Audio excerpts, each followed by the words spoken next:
नमस्ते, हाय, हेलो, कैसे हैं आप सब। चलिए कहानी शुरू करते हैं। जहाँ विक्रांत आगे आगे जा रहा था और उसका दोस्त शिव पीछे पीछे। अचानक से शिव अपने दोस्त के कंधे पे हाथ रखता है और उसके हाथ से विक्रांत हैरान नहीं होता, क्योंकि ये तो उनकी बचपन की आदत रही है। वो बचपन के दोस्त रहे हमेशा से। उनकी दोस्ती हमेशा से गहरी रही थी। स्कूल के समय से ही वो दोनों हमेशा से बेस्ट फ्रेंड्स रहे। होटल चेन की शुरुआत भी उनके जन्मभूमि बेंगलोर से होती है। उन दोनों ने वहीं से होटल का बिज़नेस शुरू किया था और उन दोनों ने 50-50% में अपना पैसा लगाया होटल बिज़नेस में, और इसी तरह से वो 50% के शेयर होल्डर्स बने और उन दोनों ने मिलकर कंपनी को ऊंचाइयों पर ले गए। बड़ी बड़ी और फेमस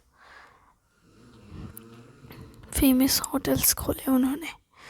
उस विक्रम का नाम हर जगह था, क्योंकि शिव ने कभी अपना नाम दुनिया भर के सामने जाहिर नहीं किया। लेकिन अचानक से शिव को इस तरह से सामने आने का ख्याल कैसे आया, ये तो विक्रम को समझ नहीं आ रहा था। लेकिन उसने कहीं ना कहीं अंदाज़ा लगाया था कि शायद इस सब में विक्रम का हाथ है, शिव का हाथ है। शिव जैसे ही आगे बढ़ रहा था, विक्रम के बाहों में हाथ डाले, वैसे ही विक्रम एकदम से अपनी नज़रें तिरछी कर शिव से कह बैठता है, कहीं इस सब में तुम्हारा तो हाथ नहीं है।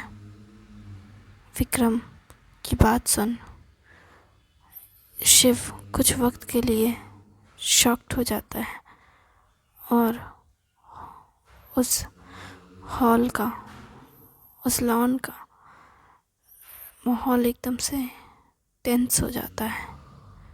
वो शांति से और विनम्रता के साथ अपने दोस्त से कहता है, ये तुम क्या कह रहे हो यार। जिस पर वो मुस्कुरा कर कहता है, अरे मैं तो ऐसे पूछ रहा था। जिस पर वो कहता है, क्या सच में तू भी ना, क्या अजीब सी बात कर रहा है। अरे मुझे किसी की बात याद आ गई। किसी ने कहा था कि जो हमारे सबसे करीबी होता है वही हमें सबसे ज़्यादा दर्द देता है। तो बस मैंने सोचा, तो बस तूने क्या सोचा। हाँ, मैं तुझे हर्ट करूँगा। ये कैसी बात कर सकता है यार, हम बचपन के दोस्त हैं हमने। जिस पर वो कहता है, अरे यार तू इतना क्यों नर्वस हो रहा है, मैं तो मजाक कर रहा था, बस मुझे उसकी बात याद आ गई। ये किसकी बात है। हाँ, अरे ये तो बड़े विद्वानों की बातें हैं, छोड़ना, मैं तो मजाक कर रहा था। और इस बार विक्रांत का हाथ शिव के कंधे पे होता है, क्योंकि शिव ने शॉक्ट में अपना हाथ नीचे कर लिया था और विक्रांत इस बार शिव के कंधे पे हाथ रखते हुए शिव के कंधे को दबाकर कहता है, अरे यार चल चल, तुझे आज भाभी के हाथ का खाना खिलाते हैं। वो ये सुनते ही उसका चेहरा और ज़्यादा इंटेंस हो जाता है।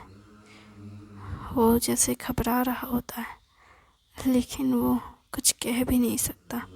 वो मुस्कुराता है और कहता है, हाँ चल, भाभी के हाथ का खाया हुआ बहुत समय हो गया। ये कहकर वो जाने लगता है अपने दोस्त के साथ।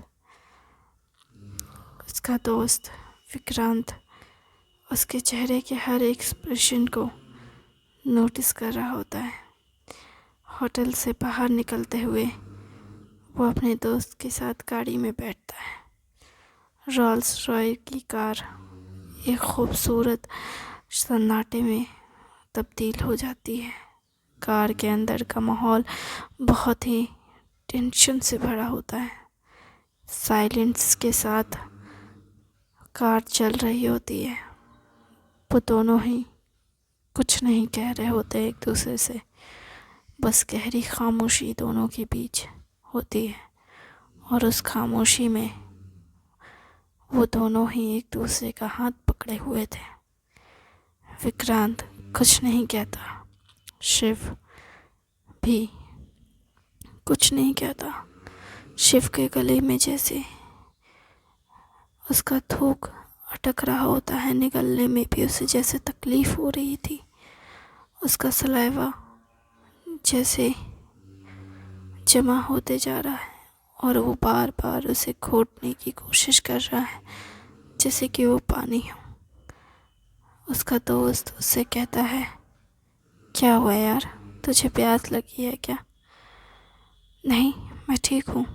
ये कहकर वो अपनी दोस्त के और मुस्कुराते हुए उसके साथ विनम्रता के साथ खामोशी से जैसे हामी में भर रहा हो, आंखें वो झपकाते हुए कहता है। और फिर वो भी मुस्कुराकर बैठे हुए खुद को काम ली उसके साथ जाने लगता है। घर पहुंचते ही बड़ा सा दरवाज़ा होता है काले रंग का। वो दरवाज़ा ग्रिल के खूबसूरत डिज़ाइनों से बना हुआ होता है।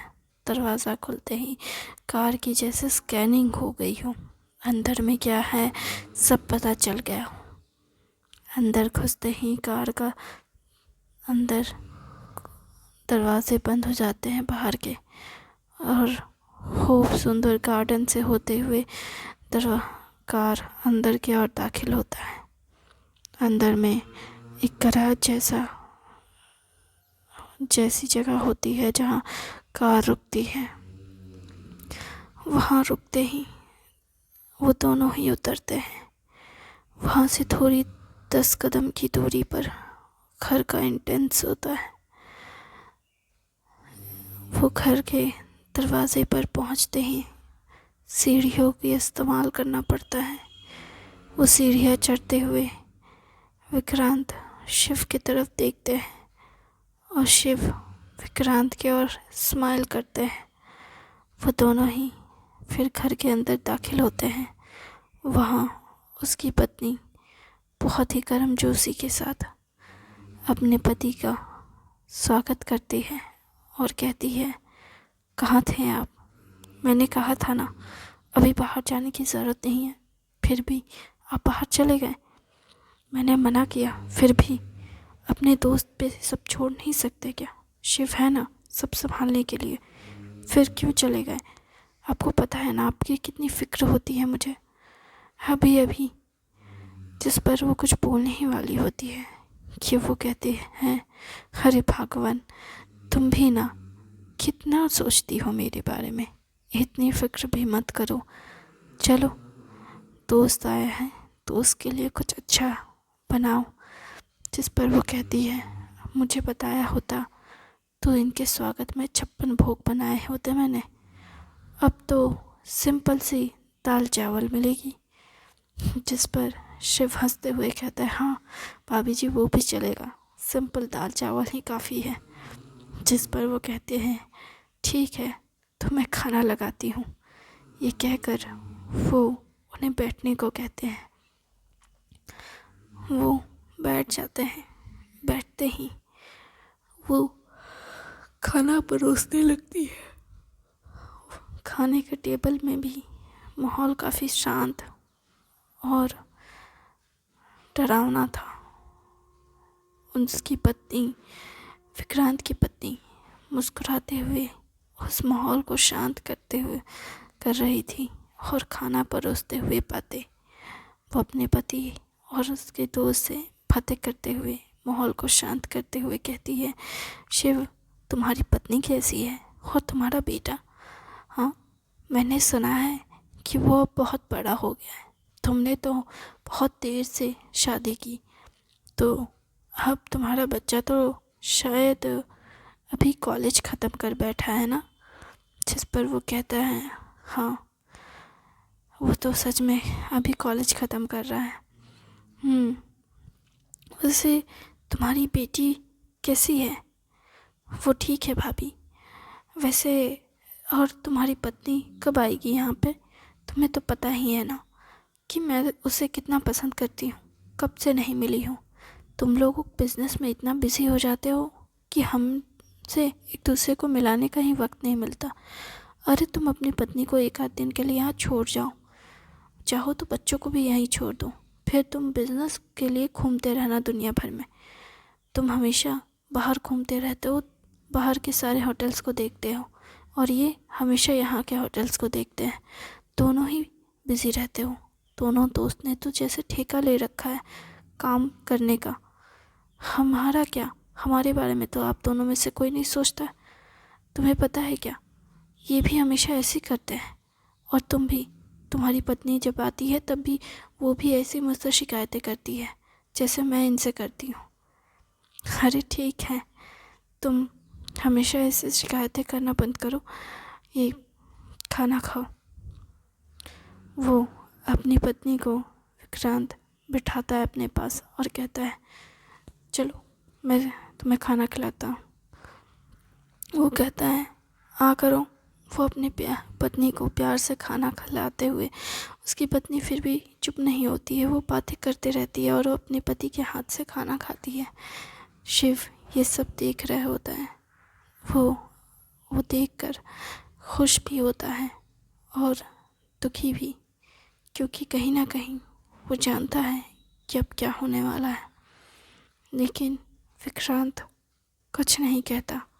वो अपनी पत्नी को प्यार से खाना खिलाकर अपने जूठे बर्तन को उठाने लगता है और अपने दोस्त के बर्तन को भी, जिस पर वो कहती है अरे मैं उठाती हूँ ना, आप अपने दोस्त से बात कीजिए। जिस पर वो कहते हैं नहीं मैं और करता हूँ। जिस पर वो कहती है मैं आपके लिए कुछ और लेकर आती हूँ, आपने तो ठीक से खाना ही नहीं खाया।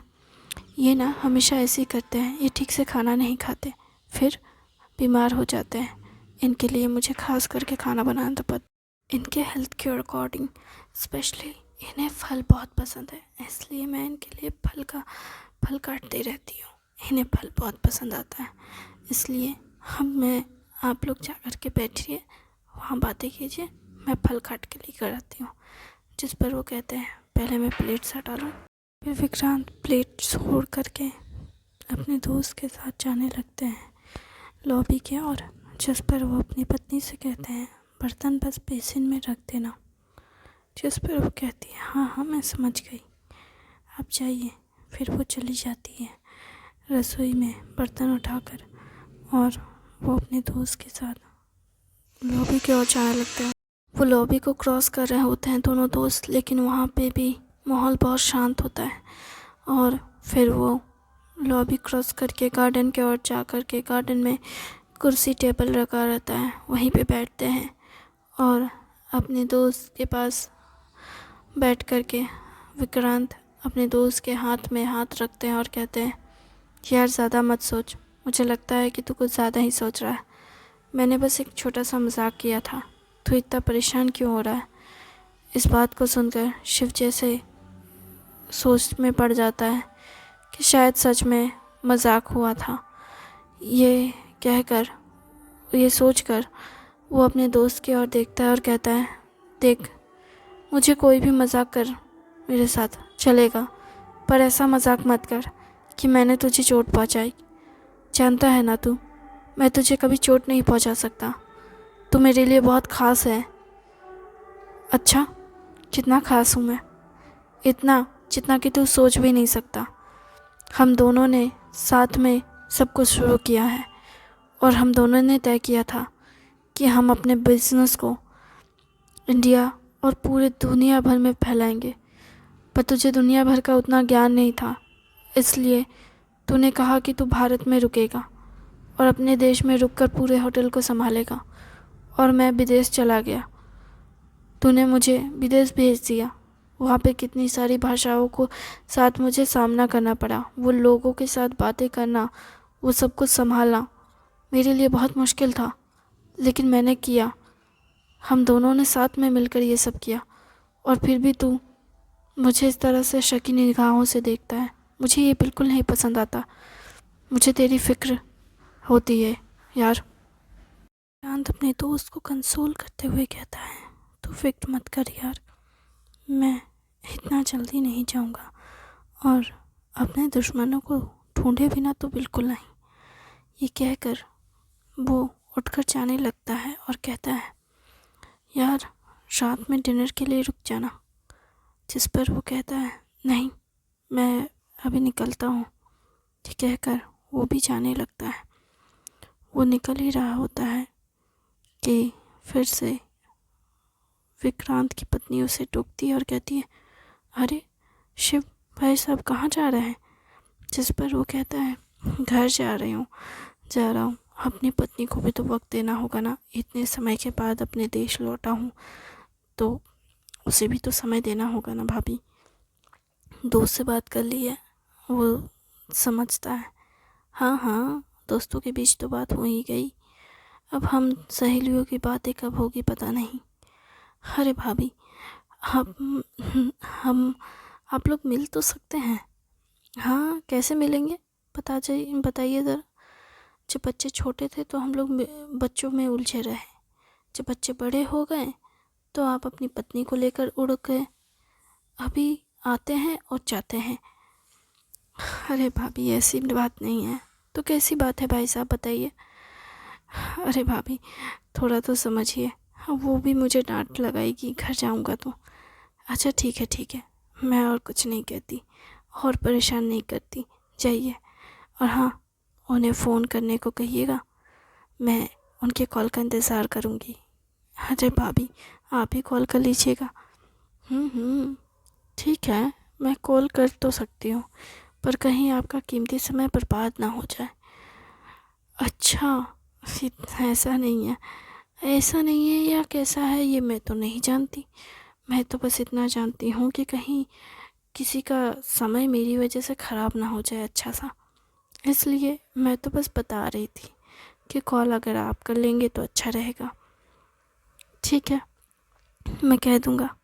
ये कहकर वो चला जाता है। वो जा ही रहा होता है कि वहीं रास्ते में विक्रांत से मुलाकात होती है और कहता है, अरे तुम यहाँ? मैं जा रहा था तब मैंने भाभी से मुलाकात की तो उन्होंने बताया कि तुम चले गए। हाँ मैं भी जा रहा था दूसरी जगह पे। अच्छा बेटा कब आ रहा है? अरे बेटा आ जाएगा, उसकी फ़िक्र मत करो। मैं तो बस पूछ रहा था, वैसे भी काफ़ी समय हो गया उसे देखे हुए। तुमने कहा कि बेटा आ रहा है। हाँ आ तो रहा है, अब देखते हैं कब आएगा, अभी बताया नहीं उसने। ओह अच्छा, कहाँ जा रहे हो? मैं तो घर जा रहा हूँ। ओह घर जा रहे हो, अच्छी बात है। मुझे रास्ते पे छोड़ दोगे क्या? अरे तू अपना कार लेके जा। अरे ठीक है, लेकिन मैं सोच रहा हूँ कि तू छोड़ देगा तो अच्छा रहेगा, पैदल आ जाऊँगा। अरे तू ऐसे कैसे घूम सकता है, बॉडीगार्ड्स वगैरह लेके घूम, अभी अभी तू इतने बड़े इंसिडेंट से बचा है। हाँ ठीक है यार, लेकिन इतना चलता है, पास में ही तो जाना है। नहीं तू घर पे रह, मैं चलता हूँ। ये कहकर शिव निकल जाता है। विक्रांत उसे जाते हुए देख रहा होता है।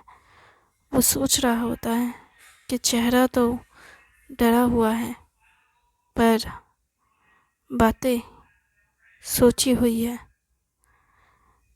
ठीक है, देखते हैं कब तक ये सब चलता है। ये सोचकर, ये मन में कहकर वो अपने घर के अंदर जाने लगता है। जा ही रहा होता है कि उसकी पत्नी कहती है, क्या हुआ, अपने दोस्त को छोड़ा है? हाँ अच्छा सुनिए। कहाँ जा रहे हैं? कहाँ जाऊँगा, कमरे में जा रहा हूँ, तुम जल्दी आना। आप भी ना। अपनी पत्नी को थोड़ा सा टीस करके वो अपने कमरे की ओर चला जाता है और उसके चेहरे में स्माइल जैसे जो अपनी पत्नी के सामने उसकी थी वो जैसे गायब हो जाती है। Thank you very